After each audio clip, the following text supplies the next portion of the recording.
Et puis au terme de la rencontre, le chef de l'État français et ses hôtes ont donc tenu une conférence de presse. Autour du chef de l'État français, 5 leaders du continent africain. Le Gabon, qui a publié sa contribution le 31 mars dernier, n'est pas ici par hasard. C'est le premier pays africain à afficher clairement ses ambitions climatiques.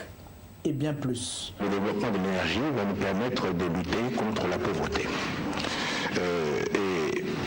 Car elle va donner un meilleur accès aux services sociaux de base pour nos populations. Elle va aussi permettre l'accès, comme je dis, à l'eau potable, à la santé, mais surtout à l'éducation. À l'éducation qui pourra nous permettre aussi de pouvoir mieux former notre jeunesse et de pouvoir répondre aux offres d'emploi. En terre parisienne, le président Ali Bongo Ndimba sait donc de quoi il parle lorsqu'il évoque la limitation des émissions de gaz à effet de serre.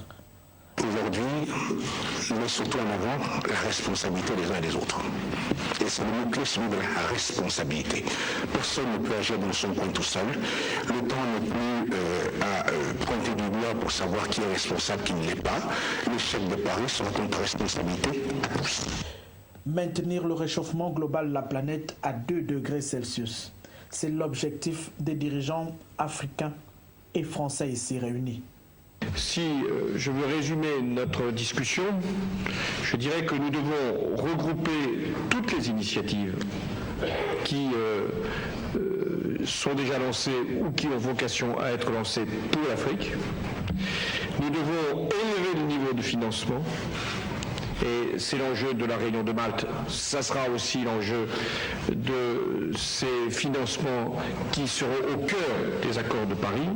Et troisièmement, nous devons avoir un mécanisme dédié, un fonds commun. Nous verrons bien quelle est la structure, à côté bien sûr, ou avec la Banque africaine de développement, avec les grandes institutions financières de la planète, pour pouvoir agir dans un délai très rapide, de manière à ce que nous puissions traiter vite des questions d'autonomie énergétique de l'Afrique.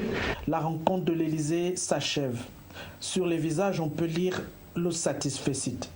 Dans les esprits déjà, le sommet de Malte et la COP21 s'annoncent sous de meilleurs auspices. Une fois de plus, dans la cour des grands du monde, le Gabon devrait certainement réitérer ses ambitions, de nobles ambitions pour le futur du pays et de l'humanité.